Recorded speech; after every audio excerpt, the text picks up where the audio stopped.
true icon of our times. For 3 decades, this superstar has been quietly and steadfastly taking her craft to dizzying heights. The perfect director's actor, but also an artist who puts her audiences above equal. Today, as she celebrates 30 years of groundbreaking work in Indian cinema, she shines brighter than ever. Before we meet the stalwart herself, here's a look at her incredible body of work. Let's have a look.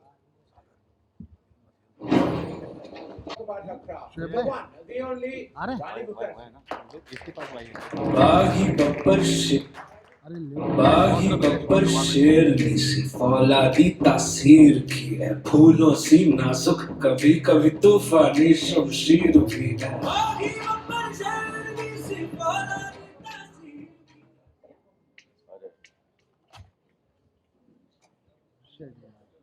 All right. Okay. Since we talk to each other all the time, this feels a bit formal. So I'm going to take a minute into making this seem as awkward. Today, they are also equally part of my journey. As journalists, they have been supporting me. They have critiqued my work. They have helped me grow in my craft. My peers, my directors, of course you, Sanjay, all my directors, producers who have given me this beautiful opportunity of giving me these wonderful roles that I was able to portray in the cinema, and especially being the voice of Indian strong women on cinema. That is something that I've always chosen to do consciously or subconsciously. It always came into my lap and I grabbed it. Even your film, Kabhi Alvida Na Kehna, it was different, it was challenging, but I think. And in my career. Let's take you back, Rani, though, to your childhood. You come from, of course, a film family. But I know you have a really special bond with your family, with your mom and dad, and your childhood is full of stories I've heard of. It's full of love, joyousness, craziness, Durga Pujas, the whole enchilada. What was it like being, like, let me take you back to being the young Rani Mukherjee. What did that feel like at that point of time? I think that time it was more about, being in a very humble Bengali family. Like my dad and mom tried to make ends meet. I used to see them struggle through their days. There were times when my mom was not able to buy me a particular thing that she really wanted to buy for me because of certain challenges that came with not being economically very, very sound. But I saw my mom go through those days with so much of happiness, with that bright smile and that laughter of hers. And it never came in the way of our happiness, and that's something that I've imbibed from her, that whatever the circumstances are, whatever the situations are, one has to smile through and, go forward. But what has been always very important for me is the support and the love that I've got from my family. That's my mom, my dad, my brother. I'm a fan of your craft, but I'm an absolute fan of your mom's. She is, for everyone here, I have to say, she's one of the most entertaining people I have met on planet Earth. And please, if I forget, I have an anecdote about Krishna Auntie and Kuch Kuch Hota Hai that will always remain in the inner recesses of my mind.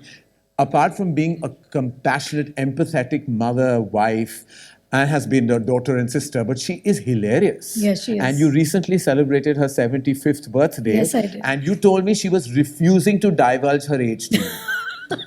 She refused to tell you how old she was. Yes. And you had to go back, ask her sisters, ask her family, and calculate that she's actually turning 75. Yeah. And apparently she refuses to acknowledge your age as well. Yes.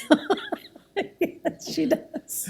So we have a special image of that special celebration of you and your mom on her 75th, and I'd love to share that with everyone, all our friends of the media. Of course. Let's have a look. Really got the picture. Let's have a look. Yeah. Yeah. That was just recently. I had the pleasure and privilege of attending this celebration, Rani's mom, Krishna Auntie's 75th, and she was as radiant, as happy, and as crazy as she always is.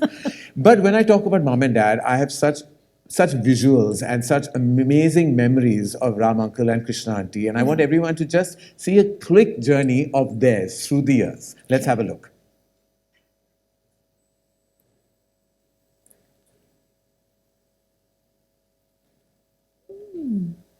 Mama. You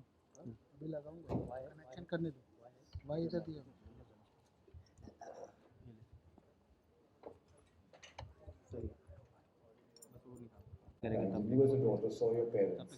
Of course, they hail from a film family, but they never saw that grandeur. They didn't see that lifestyle. They didn't see that. They just saw that simple life. But they I don't even think they had dreams, Karan, because I think the way, at the time that we were growing up, I think it was never really something that occurred to my dad. That I'm gonna go ahead in life and work and do stuff like that. I think it was more always a boy's responsibility. I think that responsibility, I think they saw through my brother. I think with me it was very clear they were wanting to get me married at a very young age. oh dear. Yeah, yeah, but I think destiny had other plans for me. With the offer that came for Raja Ki Aayegi Barat, I think my mum just told me that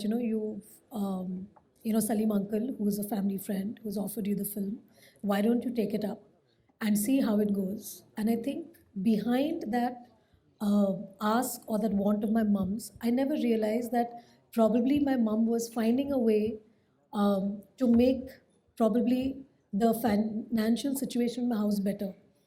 Because they knew that if I do well in this field, maybe things would be better. But Get better. probably at that point of time, I didn't see it from that angle. But I think what made sense to me was that my mom said, "Why don't you take it up?" Because at that point of time, as teenagers, we were wanting to take up a particular profession. We want to probably take, say, interior designing or law, and we're just confused as teenagers. At that point, I just thought it was very nice of my mom to say that try this out. If it doesn't work out, you can go back to your always go back studies to and doing you can something else. always go back to doing what you wanted to do. Raja But- Ki Aayegi Barat, I remember, and I have something interesting to say about Raja Ki Aayegi Barat, which is very defining for you. That debut film, that performance, that power-packed performance, welcomed you into mainstream cinema.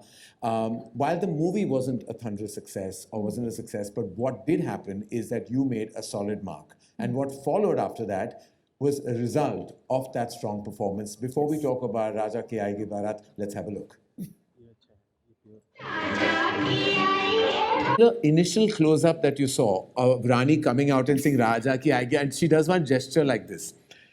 I got a call, 8 leading ladies had said no to me for Kuch Kuch Hota Hai. I had become like the most rejected first-time filmmaker because nobody wanted to do that part of Tina.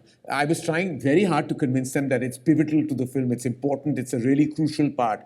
Nobody. All those 8 girls, and I remember each one of their names, and I thanked them that they said no. To me, I got a call one evening from none other than Aditya Chopra, who called me. He said, "Have you seen this new girl in this trailer of this film called Raja Ki Aayegi Barat? It's this song. She comes out and she does a gesture. This girl is a big star." So I was like, okay. I went and had a look, and I said, she's a very pretty girl. And I went and met her, and of course, the rest is history. Yes. The irony here is that it was actually Adi who called me and recommended me to you. Yes. And do you remember that meeting? I remember the meeting with you, of course. Yeah. But I think Raja Ki Aayegi Barat has to be one of those moments in my life where truly, Karan, when I look back, I really don't know what I was doing. I was just following my mother's instruction. Yeah. I said, my mom wants me to do it, I have to do it. And because I'm doing it, I have to do it to the best of my ability. And whatever was best that I could do, I did for the film. Yeah. But what I didn't know was the kindness that was shown to me by, say, Adi, you, Shah Rukh, Amir. You all at the same time probably saw this and you all thought that I was okay enough to be part of your films. Amir brings me to Ghulam. Yes. So what happened with Raja Ki Aayegi Barat? I, of course, saw this close-up, and I was thinking about, because I was still in the midst of being rejected. Yeah. So I was still like thinking that this could be my backup option. I'll see. I'll get a few more rejections, but this is not about me. I remember Ghulam, and you got signed. And the one thing in your favor for me was that you had this big Amir Khan film. Right. And no one realized then that that one song from that Amir Khan film and your presence in that film, and of course the film itself, is going to break ground and Yes. create and be the beginning of your stardom.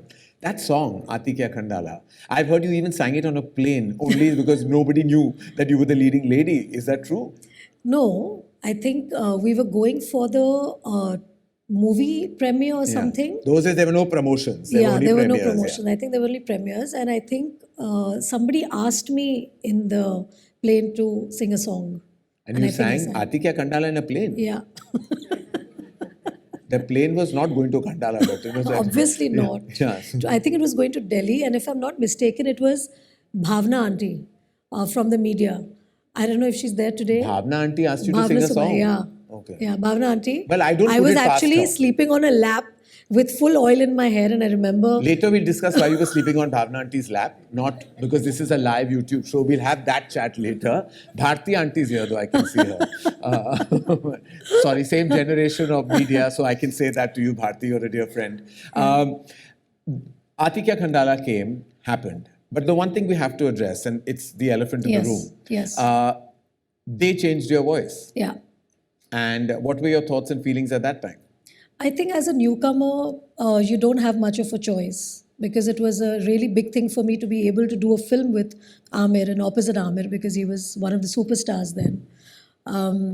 So when Amir actually, which I learned later from Vikram, who's my director, that actually it was a decision taken by probably Vikram, Mukherjee and Amir, but they made Amir become the bad cop. Yeah. So to speak.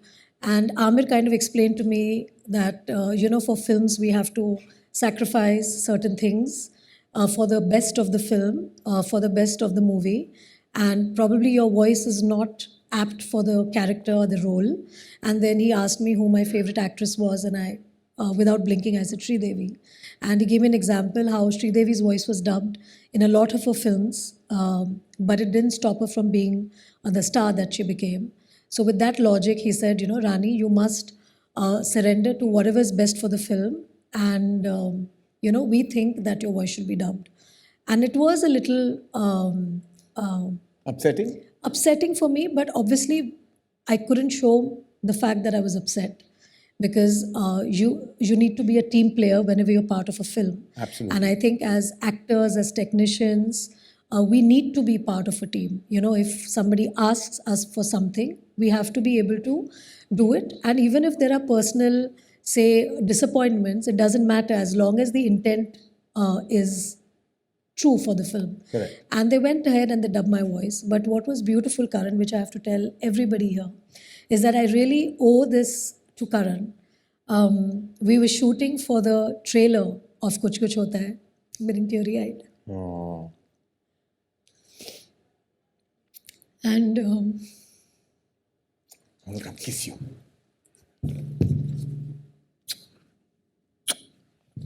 I remember that day. We were shooting just so that you can compose yourself. I just said it. There was a teaser at that time. Again, it was Aditya Chopra's idea.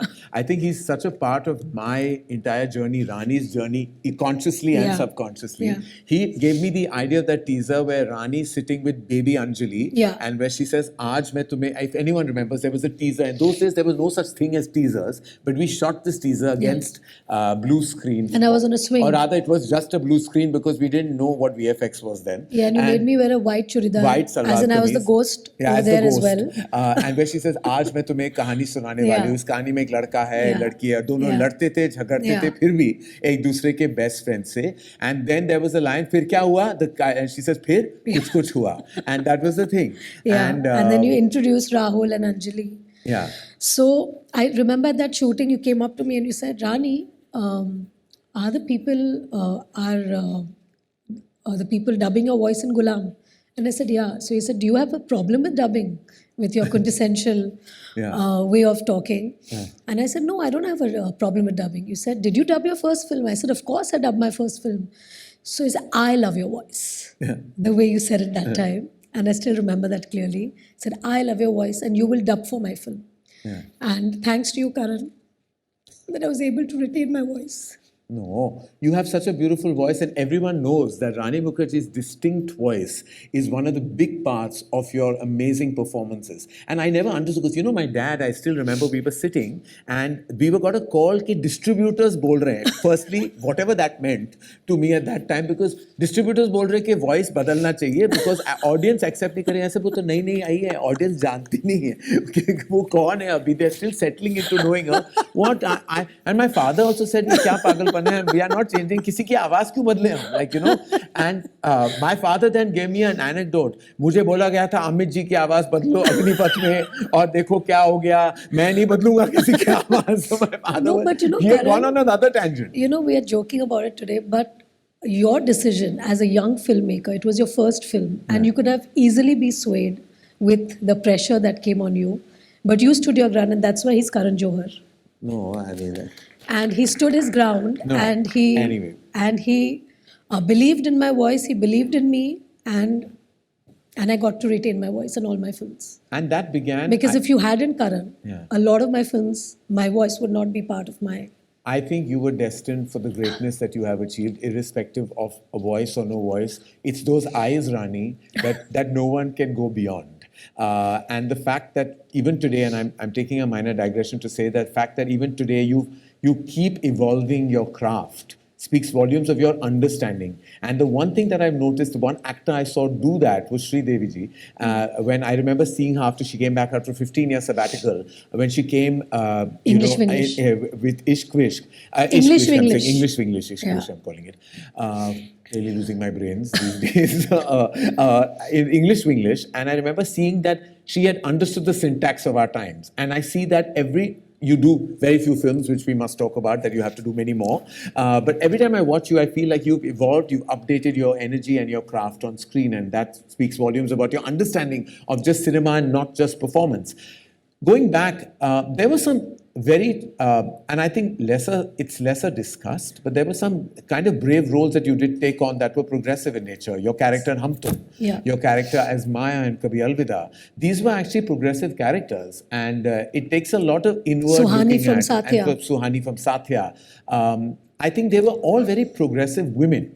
You were portraying very progressive women on screen. Today, the woke world talks about it. At that time, it was never discussed with the due. It was not given that kind of due. Of course, the performances were, but not the progressiveness of those parts. What were your thoughts when you were performing these parts? I think I was inspired by those characters, Karan. I think when a script comes to me or when a character is presented to me for me to play, I always look for something that touches my heart or something that inspires me. Because as people, when we are playing different characters, I also have to become those characters. I have to keep Rani aside and I have to be those characters, and I have to do it in a way that the audience believes that I'm those characters. And for me, if I have to become somebody else, I have to be inspired by her, I have to love her. Only then I can play the part with utmost sincerity and integrity. And that's what I saw in these characters. And I saw that with time changing, with India changing, with the voice, every decade comes with a new voice from the current generation. And I think these parts actually spoke about the modern Indian woman and what she wants to say and what she wants to do and the change that she wants to bring Her own about. desires. Her own desires and the agency and all of that. Yes, it's not about exactly. following a particular protocol, or I would say the whole patriarchal system of what we are taught to do or meant to do. But somewhere these women stood against that. And in their own way, not shouting from the rooftops, but in their own choices, quietly making certain decisions in those characters, in the films, and how the film evolves, how the story moves forward, and what happens in the story, which in turn inspires other women who are watching it, or other girls who are watching it. I remember while filming Kabhi Alvida, I didn't realize when I wrote the film and that it was going to get so deeply immersive as an experience for the actors. Because I realized that all the characters, Dev and Maya and Rishi and Riya, they got so immersed into those characters that at one point I had to tell Preeti that listen, this is not really happening. We're shooting a movie. She was like, but why is he cheating on me? So I'm like, he's not cheating on you. It's the character. Like, she was getting like very personal. Like, and I had to one day take her aside. We went for a walk. I said, it's not Preeti's Zinta. This is Ria. It's happening to you. Because I realized at that point, and there were moments. I remember at one point, Abhishek broke down really on set. You remember there was a scene you and him were shooting, and I remember he broke down, and I think there were moments I could see you just looking sullen and sad, and I realized that everyone was going through like you were going through beats in your head because the film talks about ground realities, emotional realities, things that people go through. Don't like to address, we don't like to acknowledge, we brush them under the carpet, but they are all realities of modern life. And I realized it was a very tumultuous experience. Yes. And I think also for the audience as well. Yes, it was. I'll never forget when I realized that the film is going to get polarized responses, is that I went to see the first preview of the film with a paid audience, and there was a traditional looking couple watching it. And there's a scene where Dev and Maya are checking into a hotel, and immediately the traditional woman looked at the traditional man and said, like that, like, what's happening? And he said, kuch nahi, dream sequence hai. And when they realized, hey, dream sequence nahi hai, they both got up and walked out. And I remember I was like, oh no, like this is also like there is judgment, but yet the end of that film gives you hope. And it speaks about love going beyond. That love should be the only reason you walk into a relationship. Absolutely. So more power to you, Rani. Thank you, portraying Karan. those parts. And thank you, Karan, for writing those parts. No, I mean, of course, it's way back in the I past. always say that we actors, we get opportunity to, do such parts only because the writers and the directors, they write such parts for us. The directors have the faith, the producers have the faith to produce such films. Only then can actors come into the role and can give those characters wings, and give them flesh on screen. And those wings give you moments on cinema. Like, I'll never forget that train sequence from Satya. Like, there is just something organically pure. It's also, I think, it's that zone of performance that you came from that very filmy heroine performance to real natural acting, which you could do. You can do anything. According to me, Rani Mukherjee can do anything. But when I see you in Yuva, I see you in Satya, I see you in Hey Ram, I see a syntax that is so unusual for that time, for the mainstream movie star heroine of that time. I want everyone to see that moment in Satya. लेकिन मैं तुमसे शादी क्यों करूंगी? इसलिए कि क्या? कह दूं?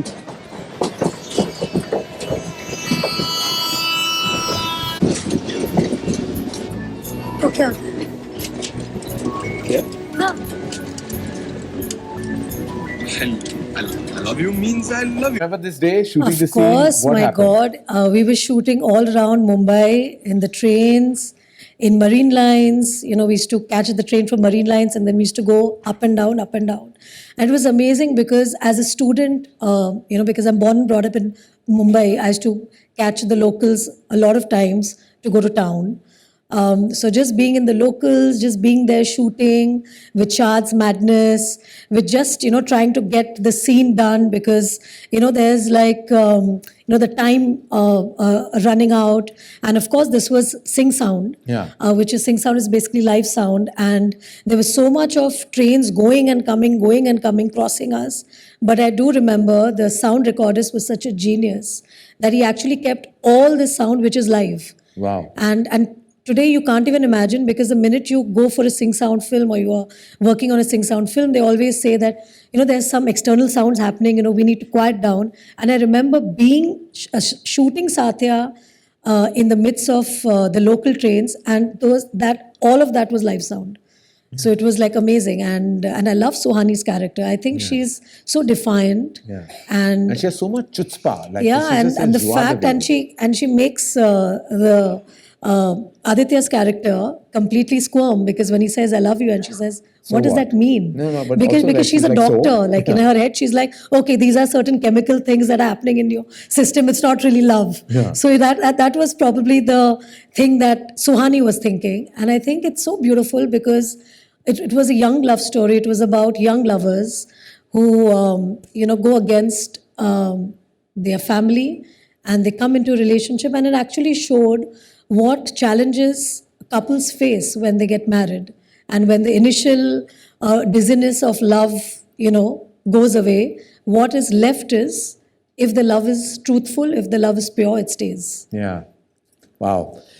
That was one tone of performance that started cementing you with every passing performance and year as such a solid actor. Two performances that when I shut my eyes and I think of brilliance, I think of two performances where you portrayed disabilities. Yeah. Black and Hitchki. Let's go back to Black. Turning point not in your career as a movie star, but like talking about just the brilliance of that performance is yet not saying enough. Like, what was the kind of work, energy, and just feeling? Because I still remember you telling me that when you all saw the film, you and Amit Uncle saw the film, you all hugged each other and just broke down when you saw the copy of the film. Yeah. And when two actors have immersed themselves so deeply into that kind of experience and filming, it's only then that you feel like that release is so needed. Tell me about Black. I think I have to credit Sanjay for every second of that film. The fact that he chose me, I'm very, very grateful, and I'm going to be indebted to him forever for that part. What Sanjay brought as a director, in the scenes that we shot, I think he took the scenes from, say, what we were performing. He made an entire world which was so different. Like, it was the first time that I was working in a film like that, where each day I came on set and I saw the beauty of the set, the kind of detailing that Sanjay did, and it inspired me every second to give my best. And Sanjay coming on set and the way he used to interact with me, the way he used to interact with every actor on set, inspire them to do their best. I think Sanjay has some special quality that he really makes you immerse in the character and takes you to the depth of your own self to actually figure what else is there. Like, even if I don't know that it exists within me, Sanjay will make sure that he taps into that. And I don't know how he does it, but he does it. He creates an atmosphere that takes you to that place in your life or in your performance of that particular scene, that Rani, you have to give your best. And he does that with every actor of his. But the process of Black was very different, because when I met all of them, Everyone who's visually challenged. everyone who's challenged with seeing, with talking, with hearing, and I interacted with them, because by then I had learned the sign language. Because I had to go through 6 months of training of learning the sign language to be able to communicate with them, because I needed to spend time with them to, observe them, how they interact, what are their movements, how do they look, because there is no, if your world is black, how do you react to as a simple thing of get me a glass of water? Yeah. Or, I'm watching the beach. How do you comprehend that? Or I'm going from, say, Juhu to Bandra. How do you even comprehend something as simple as that? And they go through their lives with that. But what was amazing about them was that they were so self-reliant. They had so much pride in them for who they are.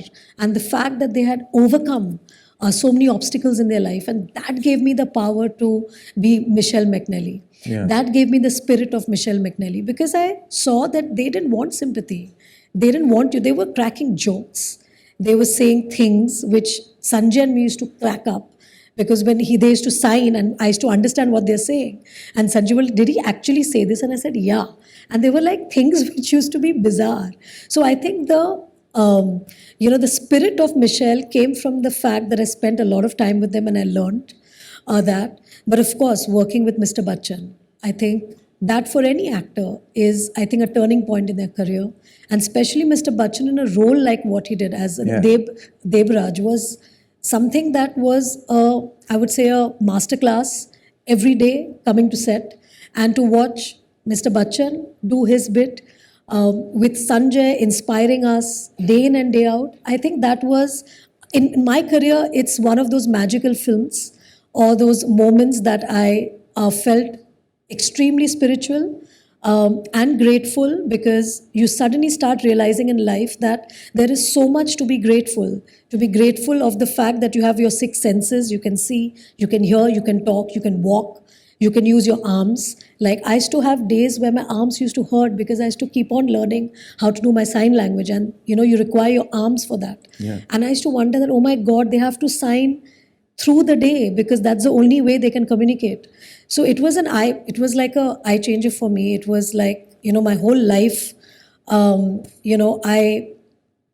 became a different Rani then. And you think that all that truckload of work, that emotional investment, I'm sure Black didn't leave you for years after you even finished performing that part. Because a character like that doesn't leave you very easily. Of course, it increases your empathy level, it increases your ability to take on any character in the world. Did all that work that you put into Black also come in complete handy when you were performing the part for Hichki? Yes, because that absolutely. was another disability, Yes. Tourette's, that you were Yes, portraying. yes. Totally different in texture, in syntax, but also needs a lot of personal investment. Absolutely. And what was shocking for me is that at that point of time, hardly people knew about Tourette's. Yeah. Nobody knew. And I was like, really? People don't know about Tourette's? So for me, doing Hichki was also a reason where I wanted to tell people that this is something that people have, and they are living their lives with it, because it was a book inspired by Brad Cohen. And he unfortunately couldn't come to India because I wanted to do a lot of research with him. Because it was inspired by his book. But, doing those Zoom calls with Brad and interacting with him and talking to him about his emotional journey from the time he was a kid, I think that made me understand that what people go through when people don't understand. People don't show empathy, people laugh at you. And how does one deal with it? And you need a lot of superpower from inside, strength, To be that able to resilience, fight to that, be yeah. able to fight that day in and day out. It's not like just once in a while it'll happen. It happens to you every day, and how do you go through life with that? So I think these are characters that have inspired me personally, for me as a person to be inspired by those characters. And I'm so happy that I could bring them to an audience and for them to watch and be inspired. Absolutely. Black and Hichki will always be tent-pole moments in your career. Let's have a look. कई कोशिशों के Did it break your heart when you didn't win the National Award for Black? I think it broke heart of all my fans. It broke my father's heart. It broke my mom's heart. I think the way I was and the way I've conducted my career, my life from the time I was a teenager, I started off being an actor because my mom asked me to be an actor. And I realized that through the work that I could do, I could probably give my parents a better life and see them happy and comfortable. And that was my dream for a few years, that I kept working in films. Then when I realized that this is a serious profession, and I used to get fan mails, that time there was no social media. We would only get to know through fan mails. And through my fan mails, I realized how important my fans believe in my work, and how important it is for me to give them back what they want from me, and I need to do better films, better roles, better performances. And that's when I started understanding the seriousness of the profession. And when I started doing that, I think I had my blinkers on like a horse, and what I saw was just moving ahead, wanting to make my audiences happy, wanting to do the best for my films and make my directors happy because they are my first audience. And that was something that I kept doing with or without awards, because my goal was not to win an award so that it makes me happy today. I think winning awards is more about the recognition that the entire team of that film gets. Because if you are recognized, the team feels elated, the audience feels elated. But as an actor, I have to constantly keep working. But it hurts. It does hurt, hurt. but it doesn't become a criteria Specifically because that year, Mr. Bachchan and Sanjay won. Yes. And, everyone felt, not just the fraternity, the audience space, everyone. Sometimes it's not in anyone's control, of course. Awards are... But Karan, I think it's good that it happened, because Why would you say that? very earlier on in my life, I realized that even after you do your best work, you might not get the recognition that you deserve.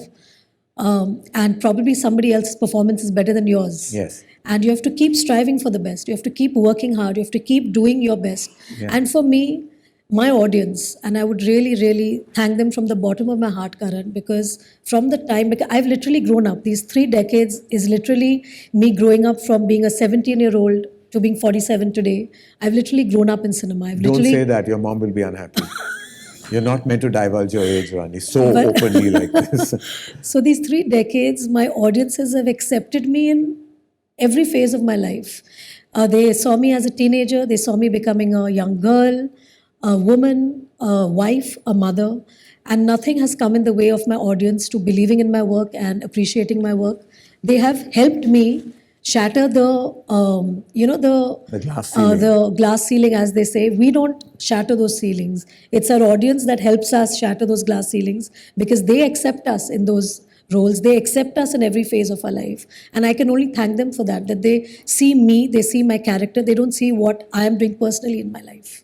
Because And not for only the did you- actors, it never comes in the way of the actors. Yeah. It's always questioned. The women are always judged, and I'm happy that my audience has not judged my personal life. No, they never have and they never will. And it's that belief that the audiences have. You didn't just shatter the ceiling, you reached the ceiling with your performance in Mrs. Chatterjee versus Norway. And that won you your first national award. I know we could call it delayed gratification, but it was a big moment. Specifically, not just being your first, you won it in the same year as Shah Rukh. I was there in the same room, and I felt for all of us, it was like the coming together of the Kuch Kuch Hota Hai trio, all winning national awards. To me, it was one of the most emotional moments of my life. Really, it felt so. And seeing you win that award, it made me feel so, so proud. What did it feel like for you?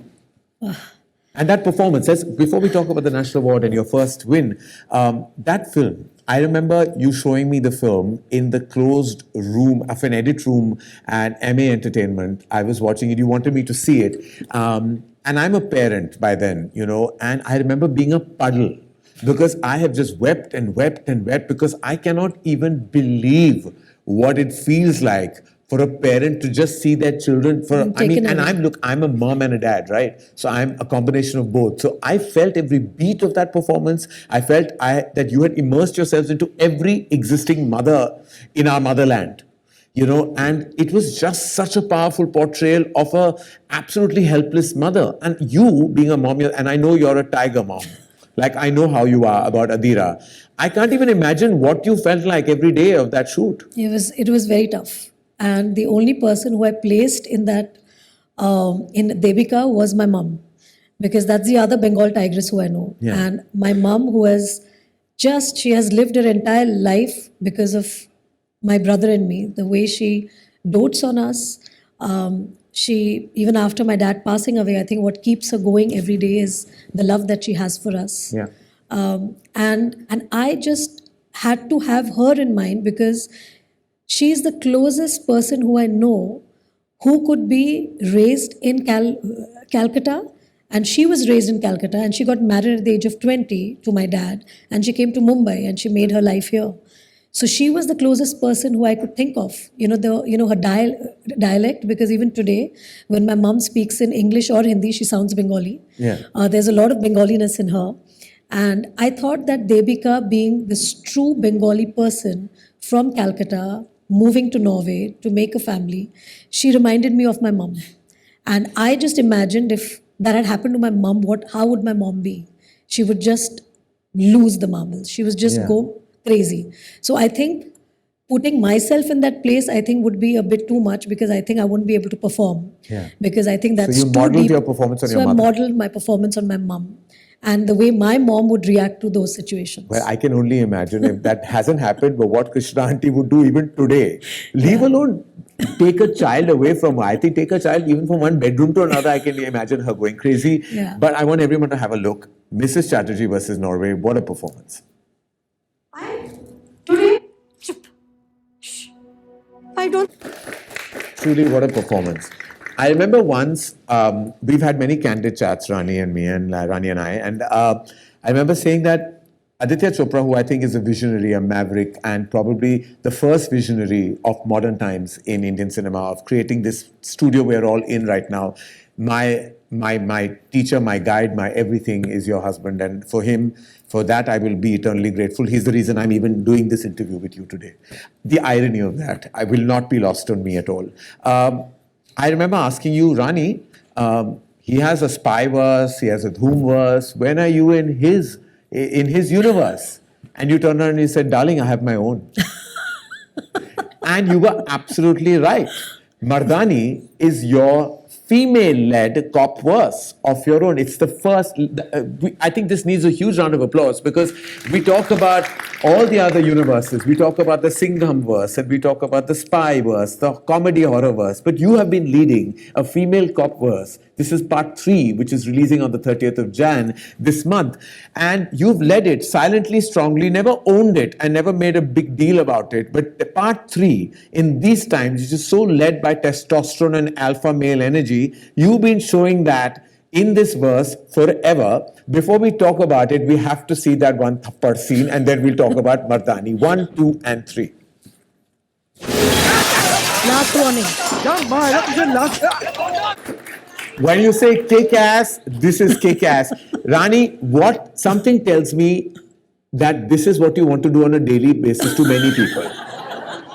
Like, I think this is a vicarious character for you because I can tell that Rani really genuinely wants to go and slap many people, like on a daily basis. I know it. I can feel it in your aura and your DNA.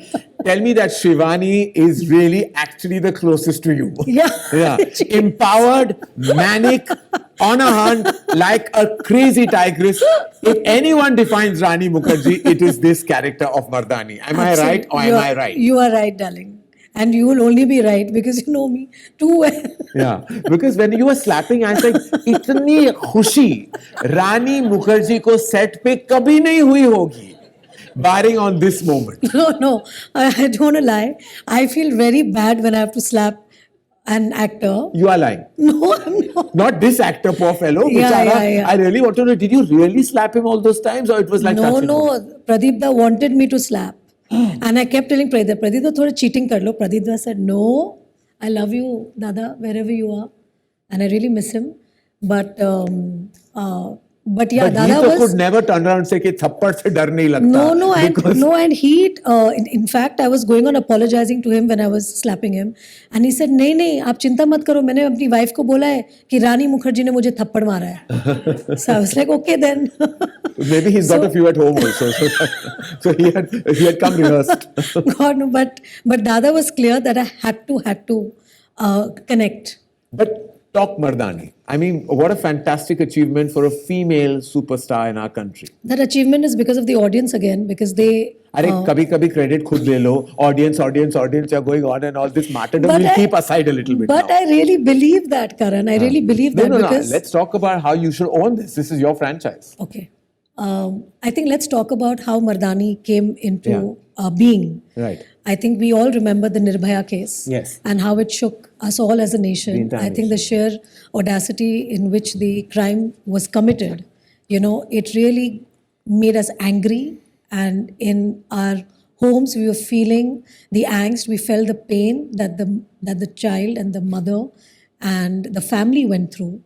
And it was shocking to us because before that, a crime like this wasn't probably spoken about on media so openly. It was the first time that we got to know about a gruesome crime like that, and it really, really, it was traumatized. Like we were all traumatized by it. And I remember that time, whether it was Pradeep Da, whether it was Adi, whether it was me, Gopi the writer, I think Mardaani was born out of the sheer anger that we all felt, and it was something that we wanted to say to the audience, we wanted to say to the girls in like India, we wanted to make something that was empowering, that made the girls feel that hope is not lost, and of course to also educate, to create or spread the awareness that these kind of horrible things are happening around us. Because many times, women shy away from watching this kind of content, or they feel that, oh my God, this is too disturbing. But I think it was so important to spread the message of awareness, and to protect, because the more conversations we have about these things, the more people get aware of these kind of crimes, because it takes that one wrong time for something bad to happen or something untoward to happen to a person. And I think Mardaani was born out of that rage. And I do feel that rage even today, because the conversation from 2012 to 2026 hasn't changed. We still talk about women's safety, we still talk about the crimes that are being committed, and it's only getting worse. So, where does that lead us as a nation? You know, collectively, I think it's our duty, moral duty, to keep conversing about these things, talk about women's safety. And I think a lot has happened since then. You know, there have been bad touch, good touch, conversations that have started in school. There have been these squads that have started with all the police, whether it's the Nirbhaya squad or the Damini squad. And also helplines, immediate A lot of helplines. helplines have been introduced. So I think the more we talk, the more we make people aware, the more conversations like this will happen. And I always want to be the person who wants to champion this cause, because I feel that as much as we do is not enough. And as an artist, I can only express my anger or my grief or my sadness through these parts. And the other thing, give hope, empower the women. And when I take lead and when I take charge, I want the girls to believe that they can too. You know, ironically, Rani, in the 80s, in the South, there was Vijay Shanti ji, there was Zakhmi Aurat, Rekha ji. there was Phool Bane Angare, Rekha ji. Phool Bane Angare and Khoon Bari Maang, Rekha ji. There were so many progressive movies made about empowered women in the 80s. We kind of lost track of that till Mardaani happened. And I'm so glad, because I think it opens doors. Even in our studio, in Yashraj Studios here, there is Alpha coming, which is led by a woman again. Yes. And I think Mardaani opened many doors of achievement for acting, for women actors in our country, because it's important that they are front and center, because they are solid performers, they're actors, and in many ways Mardaani has contributed to that.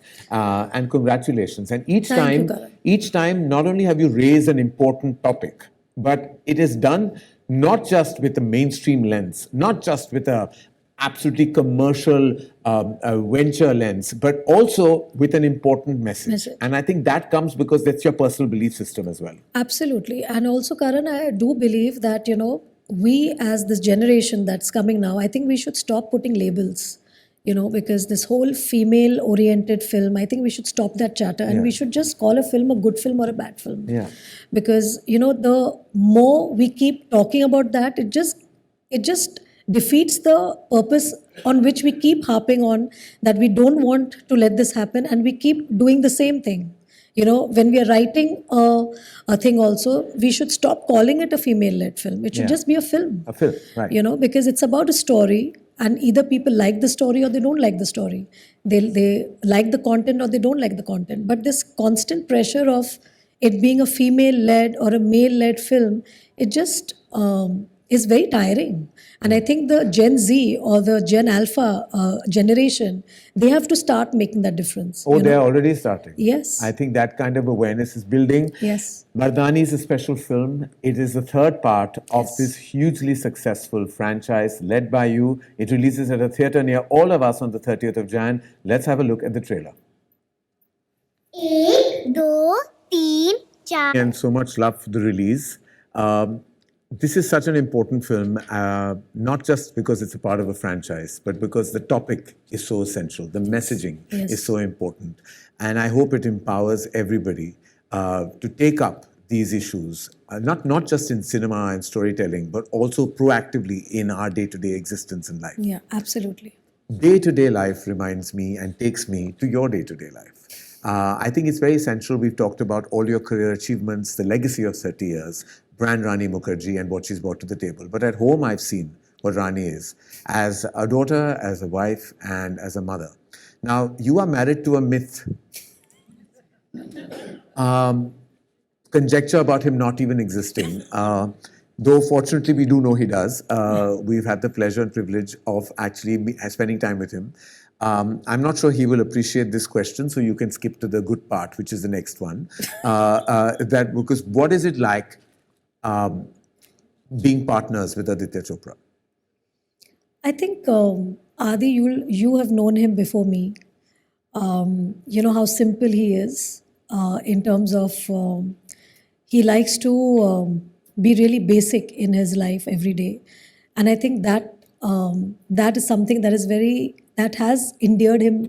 Like, it's very endearing quality that he has, and that's something that I was drawn to, because I come from a very humble and simple background, and the qualities that he had, the way he respected his parents, the way he went about his daily life. I think that is something that really attracted me to him, so to say, because he didn't come with any any baggage of being Yash Chopra's son. He didn't come with any baggage of being who he is, a very, very prolific filmmaker, being Aditya Chopra himself. He's really, really very simple. And I think that is what, because if he had even an iota of ego or any iota of air around him, I don't think I would have ever fallen for him. So that's something that I deeply appreciate about him, that he lets me be who I am, because he's so basic and simple. And I think it was meant to be, because when I see him with my daughter, it reminds me of my days with my dad. He reminds me a lot of how my dad used to be.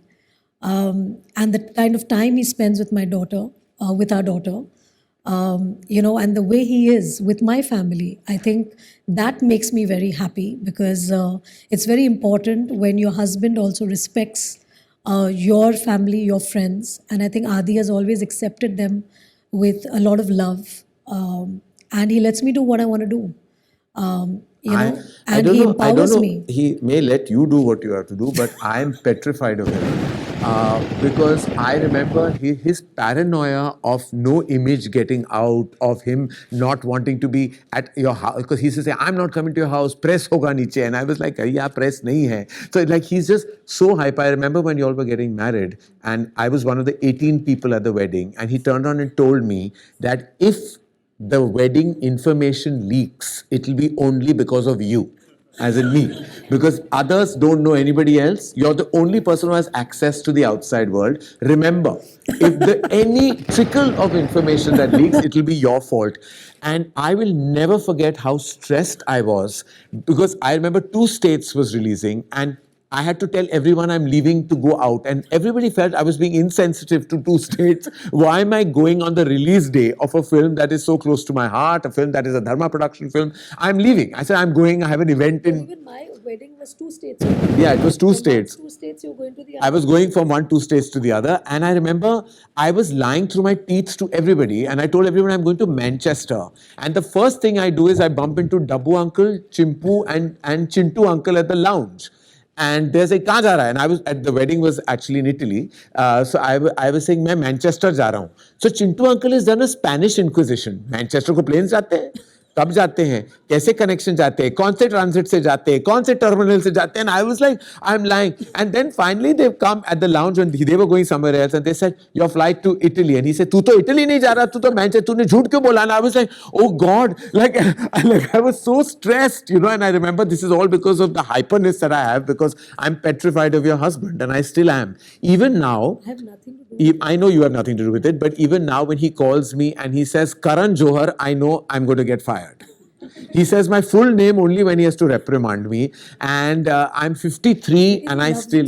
He does, and I know that. And if I get reprimanded by anyone, it is your husband. So I'm like, I had to talk about him because he's the other elephant in the room that we have to discuss. But you spoke about yourself, about being... I have to say that your daughter is just an angel. And I'm so glad that my twins and her have an equation of their own. I think these are legacy friendships. My dad and your father-in-law, us, you and me, you and your husband, and now Yash, Ruhi and Adira. I'm so blessed that we can continue this legacy of love and take it forward. Because it's not just taking it forward for the sake of it. It's also that love going on from decade to decade. We've been, together for so many years. I think it's our friendship. I think it's, it's just that we've been so intertwined with each other in our careers, in our personal lives, and to yet be friends. I think, it actually goes to say that we do love each other. And I know how much you love your daughter, and I have a little surprise for you. I have a letter that she's written for you. Are you serious? And I know you have no clue about this. And I'm going to read it out to you, and for that I have to change my chashma. And this is Adira's letter to you, to her darling mother. Rani, your mic is gone. My mic is gone? Yeah. Mic is gone. Yeah. Mine is okay? All right. I'm going to read it out. This is probably the first time we're hearing from Adira. Okay. Hello, Mama. First of all, I just want to say how much I love you. You're the best mother in the world. We have shared countless memories together, joyful, tearful, and of course, funny. There are some qualities I like about you, some qualities I don't, and some qualities I've inherited from you. Some qualities I've got from you are my acting, dancing, and painting skills. One quality I don't like about you, but have got from you, is your short temper. We might be a bit different, like how you like bold colors and I like pastels. But at the same time, we are quite similar in many ways. Like our looks, she's gorgeous. That's my traits, habits, and skills. There are also some qualities that I have, but you don't have, like my school math skills. When I grew up, I hope to be kind, confident, loving, intelligent, and stylish, just like you. Setting everything aside, we are of the same blood, we are mother and daughter, and will have an everlasting bond forever. I love you so much, Mama. Love, your favorite, your beloved daughter, Adira. God, so cute. Oh my God. When did you... You take the mic first. Nobody can hear you. I don't even know where the mic It's is. here. I'll get it. Oh my God. Surprise. I know you had no clue, Yeah. but that's why we saved the best for last. Oh my God, that is so sweet. She is just a beauty, and she's one of the most kind, gentle, soft-hearted. I mean, such a blessing. Adira is a personality, and I love that she is obsessed with food just like her father is. So one thing about the Chopras you have to know, and I've grown up in that house, that when you're at breakfast, we discuss lunch. When you're at lunch, we discuss dinner. And food is a big part. Food and film is what defines the Chopra Khandan. And that's the one thing, Adira, I was surprised. We were in London together once, and she knew my two bhola bachchas who know nothing about anything, I want to tell you. She was quoting all the fancy names of the menu, and she knew everything about food. And both Rani and I started laughing because I said, my God, you know, this chip, this block, it just goes together. She is truly, truly a chip of the She's Chopra block. Truly Yash Uncle's granddaughter. Yes, she is. Truly. Because sometimes I actually wonder that is she a reincarnation of Yash Uncle? Because she reminds me so much of Yash Uncle. Right. You know, she's very creative. She also writes really well. She's a good storyteller. And I think she gets it from Yash Uncle and from her dad. Well, we are But all a result. this is really amazing. And I'm wondering that she has not told me about this. She has not. That means she can keep secrets, much like her mother. Oh my God. Much like her mother. Another thing you all both have in common. Yeah. Rani, I have to say that we're here at a very emotional place. We're here at the center of YRF. I'm a filmmaker because of the man behind the studio, Yash Chopra, his son, and the legacy of Yash Raj Films. You have taken it forward in your own way as an individual actor also, carving your own journey, making your own way forward, carving this brilliant 30-year career, and here's to 30 more. We have a special film releasing, but this year is special because we celebrate 30 years of the glorious, the beautiful, and the mega talented Rani Mukherjee.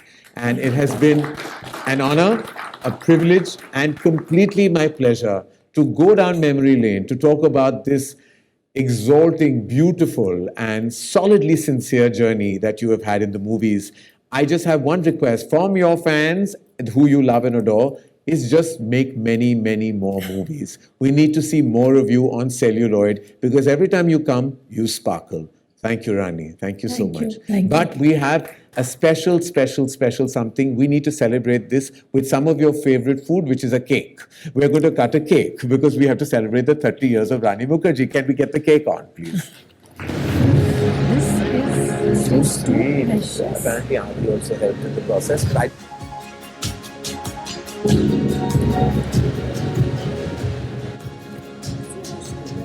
So sweet and so articulate.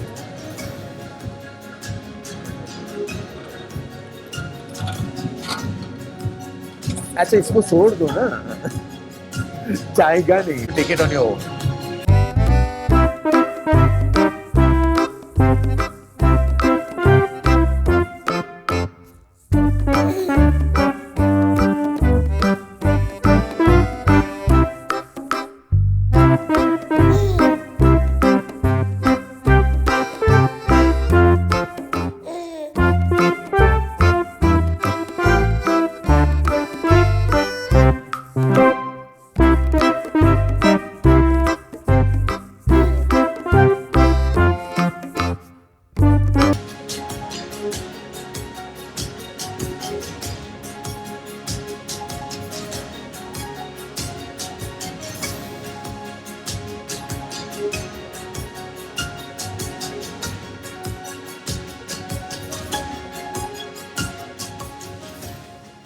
Yeah. Give me that. That's why I said my default it's mechanism my was to rebirth. sing.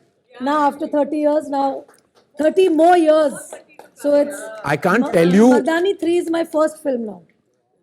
I can't tell you how good this cake is. You all must have, please. I'm going to come and give it to all of you all. Thank you, guys. Thank you for joining us today. Truly means the world to Rani and me. And Rani and I really are truly blessed to have all of you. We have so many friendships and relationships in this room. All of them, they've been with me in my journey for the last 30 years. Upala, I can see her. All of them. They've all, Joita. I just saw Joita somewhere. She just popped up and then she went back. Yeah. Yeah. There's so many of them that I can see. Thank my you. God. Thank you, guys. Thank you so much. Thank you. Much love. Thank you so much. Thank you. I need all your love and blessings for the next 30. Where are the Gen Z journalists? Yeah. Thank you. Thank you. पर शेरनी सी फौलादी तासीर की है फूलों सी नाजुक कभी कभी तूफानी शमशीर भी है आगी पर शेरनी सी फौलादी तासीर की है फूलों सी नाजुक कभी कभी तूफानी शमशीर भी है मर्दानी